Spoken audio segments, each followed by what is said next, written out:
From screaming at an extraterrestrial to Michael Myers, these scream queens defined a generation of beloved horror movies.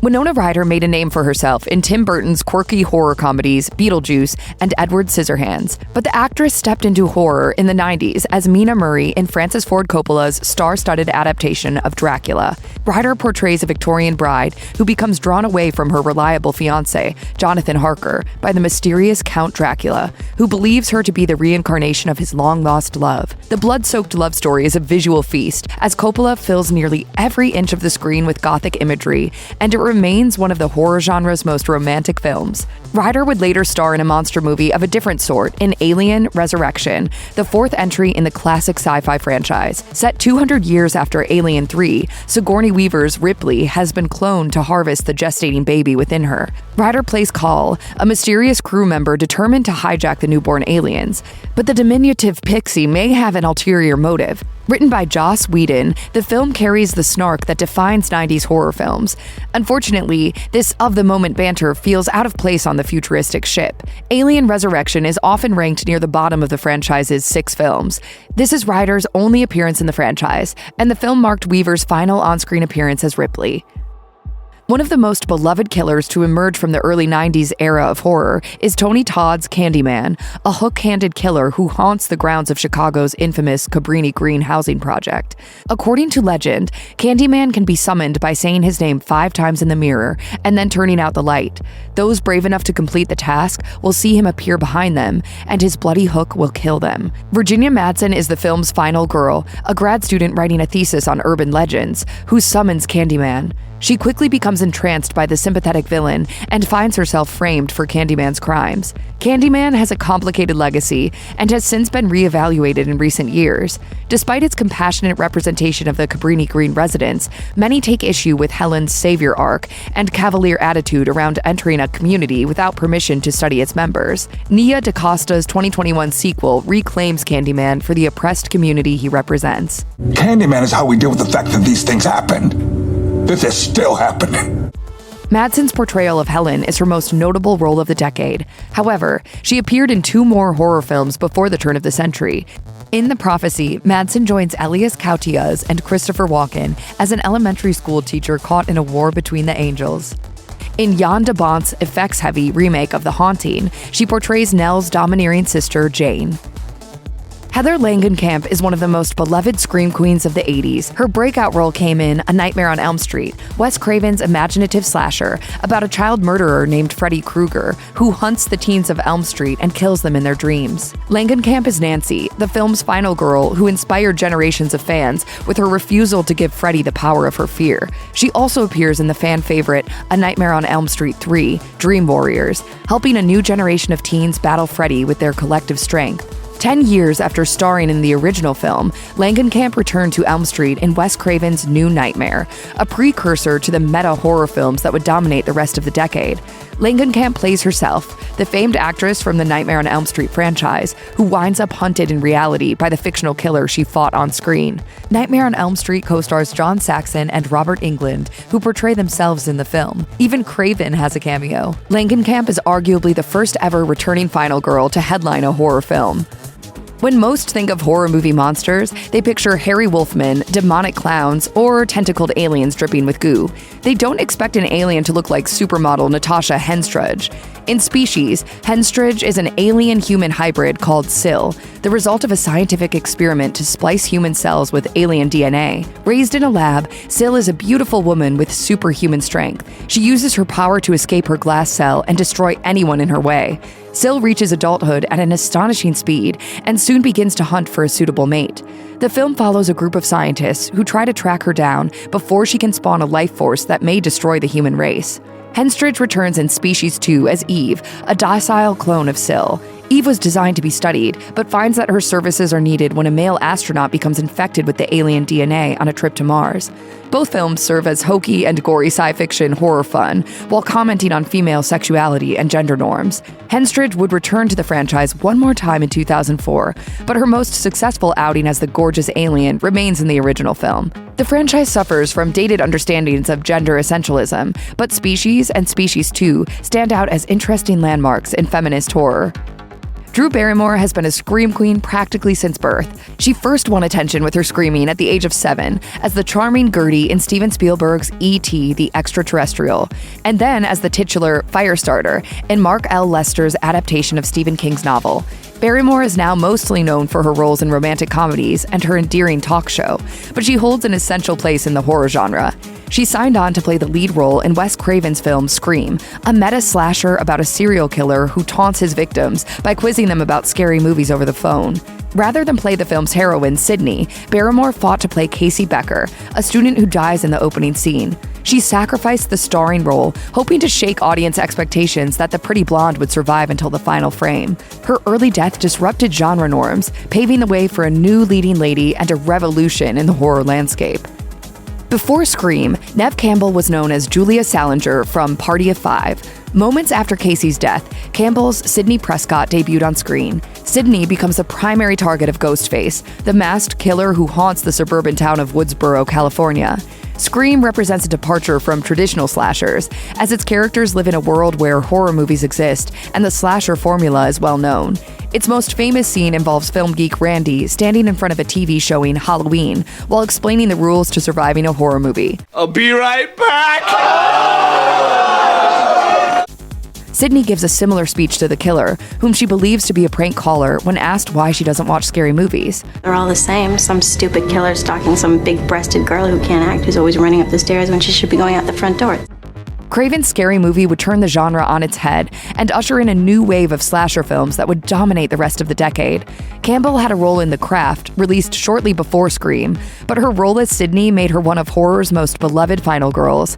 Campbell will not return in the upcoming Scream 6. After 25 years of surviving the masked killer, Sydney may finally be able to live her life in peace with her family. Neve Campbell is not the only television star to appear in Wes Craven's game-changing meta-slasher Scream.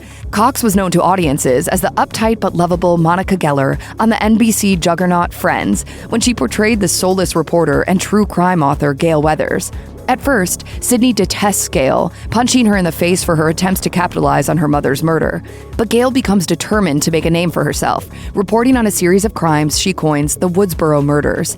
As the two women survive countless attacks from different iterations of Ghostface, they become lifelong friends and sister survivors. Though she's delightful in every appearance as Gale, Cox's best film in the franchise is Scream 2. Returning to investigate another masked killer, Gale reunites with uneasy ally Sydney and former Flame, Deputy Dewey Riley, whom she fell for in the original film. Gale tugs at our heartstrings when she seemingly watches Dewey die on the other side of the soundproof glass. She also helps Sydney defeat the dual Ghostface killers. However, Gale's refusal of the spotlight and insistence on riding with Dewey to the hospital solidifies her as a beloved franchise star. Her off-screen marriage to David Arquette made the on-screen pairing that much better. Once Scream became a massive hit, studio executives fell over themselves to greenlight a teen slasher they could spin into a franchise. The most popular of these attempts is I Know What You Did Last Summer.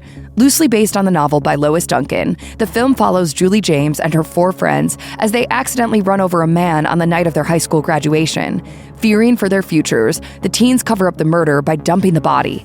They agree to keep the secret and go their separate ways. However, someone else witnessed the crime. The film's title refers to a note Julie receives 1 year later from a mysterious stalker hell-bent on making them pay. Penned by Kevin Williamson, who also wrote Scream and Scream 2, the film is more of an earnest murder mystery than a meta-slasher. However, its witty banter, trendy characters, and lack of nudity and gore made it a quintessential 90s horror film. Hewitt starred alongside Neve Campbell in Party of Five when she made her horror movie debut. She reprised her role as Julie James in the film's bizarre tropical sequel, I Still Know What You Did Last Summer. But after the original film, her status as a 90s scream queen became cemented.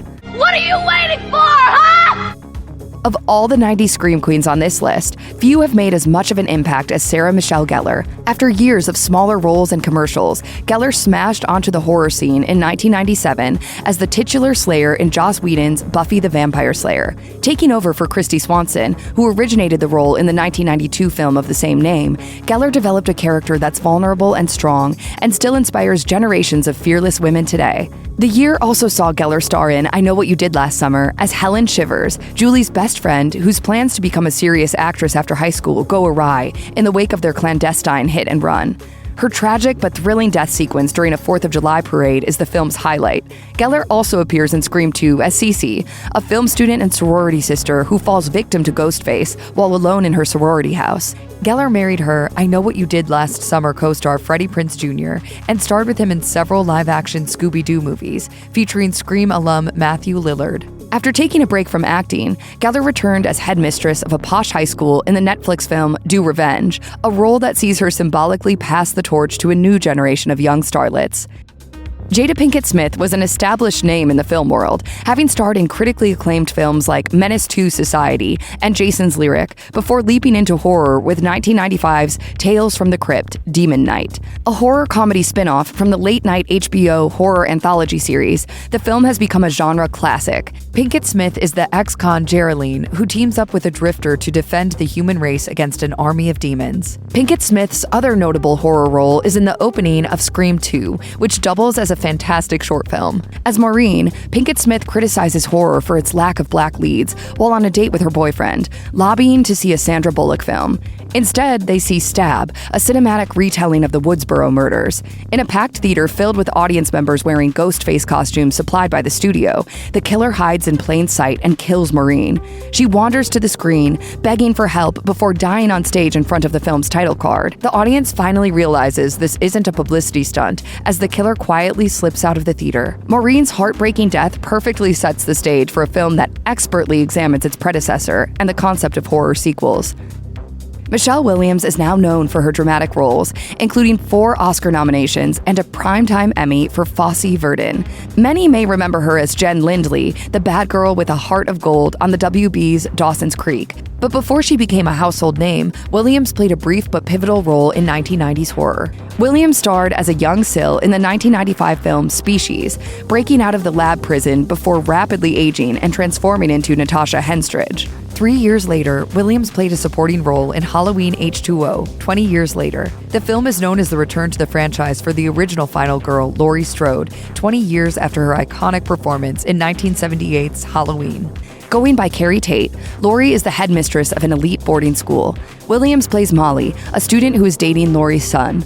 Laurie's decision to turn the tables on Michael and hunt him through the deserted campus is the film's highlight, but Williams is a surprisingly effective final girl. She's the one who first notices Michael lurking around campus, and she shares the traditional classroom exposition scene with Curtis. Williams has only returned once to the horror genre in the 2010 film Shutter Island, but her fantastic 90s performances as heroine and monster keep hope alive that she will one day return to reclaim her Scream Queen throne. Previously known to teen audiences as the Noxzema Girl, Rebecca Gayheart made her horror debut in a small but memorable role as ditzy sorority girl Lois in Scream 2. She followed this up with a career highlight, portraying Brenda Bates in Urban Legend. The slasher film follows college students plagued by a killer styling their murders after modern mythology. Brenda eventually reveals she's the killer and gives a deliciously unhinged monologue explaining her crimes to the final girl, Natalie, complete with a slideshow explaining her motivation and 1,000 candles. With smeared eyeliner and increasingly curly hair, Brenda became one of the best on-screen female killers. Gayheart followed this killer role with the black comedy Jawbreaker, a spiritual successor to Heathers. The film follows a group of popular high school girls who accidentally kill the prom queen in a prank gone wrong. You gagged her with a jawbreaker? Gayheart is Julie, a mean girl who finds her conscience when the plot to cover up the murder grows more elaborate. Glasses and a newfound embrace of denim show her increasing virtue. The stacked cast includes Rose McGowan, Julie Benz, and Judy Greer as Wallflower turned Queen Bee. Poorly received at the time, Jawbreaker shocked audiences with its biting satire and sexuality. Now it has become a cult classic and is considered way ahead of its time. It seems that every young TV starlet was getting in on the horror game in the late 90s. The trend saw studios relying on bankable young actresses to draw in teen crowds who might not ordinarily go to horror films. The genre was steadily moving away from the nudity-filled 80s slasher, making it less risky for well-known TV stars hoping to break into film. During her tenure on Dawson's Creek, Katie Holmes released 2 horror films at the tail end of the era. Holmes starred in the 1998 film Disturbing Behavior, a fun nod to the Stepford Wives and Invasion of the Body Snatchers. The film follows a group of misfit teens targeted by a group of model students known as the Blue Ribbons. Holmes plays against type as bad girl Rachel Wagner, whose goth look and seductive demeanor are a significant departure from the studious and conservative Joey Potter she was currently playing on Dawson's Creek. Holmes followed this role with Kevin Williamson's directorial debut, Teaching Mrs. Tingle. Holmes portrays Lee Ann Watson, a top student who will do anything to be named valedictorian. Premiering 3 months after the mass shooting at Columbine High School shocked the nation, audiences had no appetite for murderous teenagers. The film was a box office bomb, foreshadowing the end of the 90s teen horror era.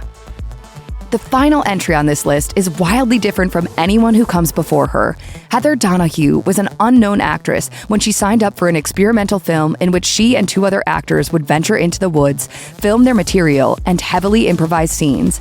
The Blair Witch Project is not the first found-footage horror film, but its massive success and terrifying premise made it one of the most profitable films of all time. Heather is a film student who goes on a camping expedition with her 2-man tech crew to make a documentary about the Blair Witch, rumored to haunt the woods outside of Burkittsville, Maryland. As they trek further into the woods, Heather Donahue, Josh Leonard, and Mike Williams become targeted by a mysterious force as the scenery seemingly shifts around them.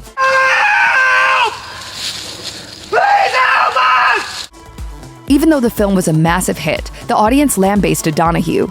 As an assertive woman in an unglamorous role, she was called misogynistic names and mocked for a tear-filled monologue where she blames herself for the team's predicament. Unfortunately, this heavy criticism caused the talented actress to abandon the film industry altogether. Donahue told the Philadelphia Inquirer, "I took all my stuff into the desert related to my acting career and burned it all." Even still, her performance is a landmark in feminist cinema that will go down in history as one of the bravest portrayals of all time.